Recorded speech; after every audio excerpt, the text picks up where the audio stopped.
اے اہل اسلام، اب اللہ اور اس کے رسول کی طرف سے ان مشرکوں سے جن سے تم نے عہد کر رکھا تھا بیزاری اور جنگ کی تیاری ہے۔ سو مشرکو، تم زمین میں 4 مہینے چل پھر لو اور جان رکھو کہ تم اللہ کو عاجز نہ کر سکو گے، اور یہ بھی کہ اللہ کافروں کو رسوا کرنے والا ہے۔ اور حج اکبر کے دن اللہ اور اس کے رسول کی طرف سے لوگوں کو آگاہ کیا جاتا ہے کہ اللہ مشرکوں سے بیزار ہے اور اس کا رسول بھی۔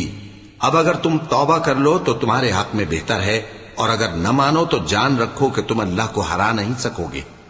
اور اے پیغمبر، کافروں کو دکھ دینے والے عذاب کی خبر سنا دو۔